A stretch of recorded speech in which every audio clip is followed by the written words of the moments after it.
after a very vague so our very friends are going and women. Here is the vacancy. Associate sponsor UltraTech cement. Rajkot અગ્નિકાંડમાં મૃતકોના DNA match થયા. ગોંડલના સત્યપાલસિંહ જાડેજા ખરેડાના DNA match થયા. પરિવારે યુવકના અંતિમ સંસ્કાર કર્યા. અંતિમ સંસ્કારમાં મોટી સંખ્યામાં લોકો જોડાયા. આ ઘરનો સૌથી નાનો પુત્ર હતો કે જે વેકેશનની મજા માણવા માટે આ ગેમ ઝોનમાં ગયો હતો, પરંતુ એ પરિવારને નહીં ખબર હોય કે આ સૌથી નાનો પુત્ર હવે ઘરે પાછો ક્યારેય નહીં આવે.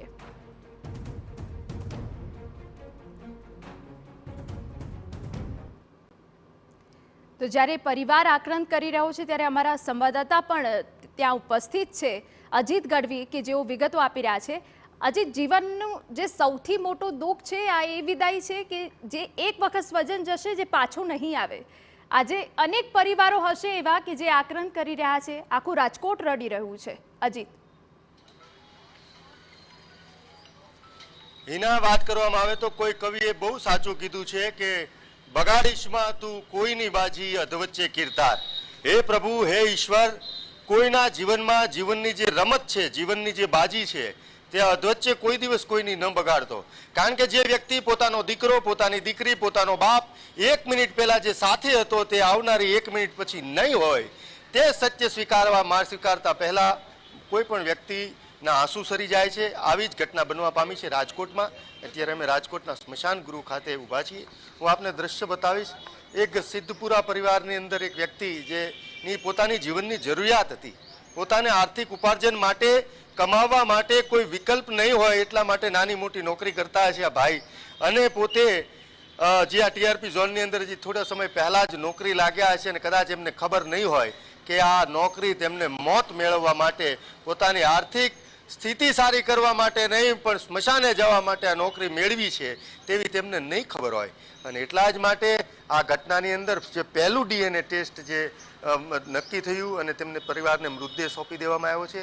તેમના પરિવારના લોકો થોડીવાર પહેલાં જ આ સ્મશાન ગૃહ જે સરગમ ક્લબ સંચાલિત રામનાથપરા મુક્તિધામ છે ત્યાં આવી પહોંચ્યા હતા. રામ રામના નાદ કોઈ પણ માણસને અહીંયા ઊભો હોય તેના રૂવાડા ઊભા કરી દે. કારણ કે રામ બોલો ભાઈ રામ, રામ બોલો ભાઈ રામ, આવા નાદ સાંભળતા અહીંના ઊભેલા લોકો, અહીંયા જે કોઈ ઉપસ્થિત છે તમામ લોકોના આંખમાં આંસુ સરી પડે તેવા વાઇબ્રેશન કહી શકાય, તેવા તરંગો અહીંયા જ્યારે ઊભા થઈ રહ્યા છે ત્યારે એના ખૂબ કરુણ ઘટના છે. હજી ધીરે ધીરે જે રીતે ડીએનએ ટેસ્ટ નક્કી થઈ જાય તેમ તેમ પરિવારોને, જુદા જુદા પરિવારોને પોતાના અવશેષો જે વધ્યા છે તે આપવામાં આવી રહ્યા છે, મૃતદેહો આપવામાં આવી રહ્યા છે. ધીરે ધીરે પરિવારો જુદા જુદા રાજકોટમાં આવેલા સ્મશાનોએ જઈ રહ્યા છે. રામ બોલો ભાઈ રામના નાદ સંભળાય, થોડી વાર પછી સંભળાય છે. રાજકોટ આખું હિબકે ચડ્યું છે એવું કહી શકાય. ગુજરાત માટે આ ખૂબ કરુણ ઘટના કહી શકાય. સ્મશાનની અંદર, રાજકોટની અંદર આજે એક દિવસની અંદર 28 લોકોના અંતિમ સંસ્કાર થશે તે ક્યારે કોઈ વિચાર્યું ન હોય. આ ખૂબ કરુણ ઘટના છે, ખૂબ આક્રંદવાળી ઘટના છે. અનેક લોકોની બેદરકારીનું પરિણામ 28 નિર્દોષ લોકોએ ભોગવ્યું છે. ત્યારે રાજકોટના કોઈ પરિવારે નક્કી એવું કલ્પના નહીં હોય કે એક સાથે 28 લોકોનું આ રીતે આર્તનાદ થશે, રૂવાડા ઊભા કરી દે તેવી ઘટના થશે. રાજકોટની અનેક આંખો રડી પડશે. લોકોને કલ્પના નહીં હોય, એના અનેક પરિવારોને આ ખબર નહીં હોય કે પોતાના પતિ છે, જે હમણાં જ એક બેન ખૂબ જ આક્રંદ કરતા હતા, તેમને ખબર ન હોય કે પોતાના પતિ છે ત્યાં ટીઆરપી ઝોનની અંદર નોકરી કરીને અહીંયા આખા પરિવારનું પેટ ભરવા જતા હતા. પરંતુ આ આગ છે, બેદરકારીની આગ છે.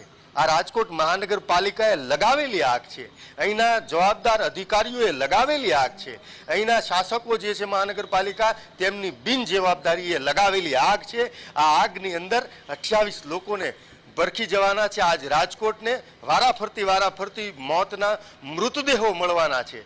શમશાને હમણાં થોડી વાર પછી જેમ જેમ મૃતદેહો મળશે તેમ તેમ અનેક પરિવારોના ઘરેથી અર્થીઓ ઉઠવાની છે અને ધીરે ધીરે શમશાને આ પ્રકારની ઘટનાઓ, શું આના વિશે કહેવું, આના વિશે શબ્દો ખૂટી જાય એના એવી આ કરુણ ઘટના છે. આ ઘટના બેદરકારીની ઘટના છે. અનેક લોકો, મંત્રીઓથી લઈ અનેક લોકો કડક પગલાં લેવાના આદેશો આપ્યા છે, કડક પગલાં લેવાના આદેશો આપ્યા છે.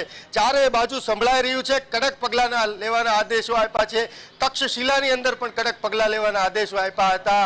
મોરબીની અંદર પણ કડક પગલાં લેવાના આદેશ આપ્યા હતા. રાજકોટમાં પણ કડક પગલાં લેવાના તમે આદેશ આપી દીધા છે. ક્યાં સુધી તમે કડક પગલાં લેવાના આદેશ આપશો? ક્યાં સુધી તમે સસ્પેન્ડ માત્ર કરશો? ક્યારે તમે આ લોકોને જેલમાં નાખશો તે સવાલ છે. હવે લોકો થાકી ગયા છે સરકાર ઉપર કે જે તપાસ કરી રહ્યા છે તેના ઉપર વિશ્વાસ નથી. કડક પગલાં લેવાના આદેશ આપ્યા છે. આ શબ્દો ઉપર લોકો, આ શબ્દો છે તે ઝેર થઈ ગયા છે ગુજરાતના લોકોને, કારણ કે થાકી ગયા છીએ હવે આ શબ્દો સાંભળી. બિલકુલ. ક્યાં સુધી તમારે કડક પગલાંના આવા નાટકો ક્યાં સુધી કરવા છે? ક્યાં સુધી શમશાને આ પ્રકારના રોકકળ તમારે કરાવી છે? ક્યાં સુધી તમારે લોકોના જીવનની બાજીઓ બગાડવી છે? બિલકુલ ક્યાં અજીત, સુધી એટલે જીવનના એ જવાબદાર માળા ભર્યા જે વીખરી નાખવા લોકો છે? છે, એ લાલચુ લોકો છે કે જેમના જ કારણે આજે અનેક પરિવાર રડી રહ્યા છે. હોસ્પિટલમાંથી જેમ ડીએનએ નક્કી થઈ રહ્યા છે તેમ પરિવાર મૃતદેહ લેવા આવી રહ્યા છે, પરંતુ એ પરિવારના આંસુ નથી સુકાતા. Brought to you by Unigod, powered by Sensodyne and Vimal. Blue ZMTV. Associate sponsor UltraTech cement.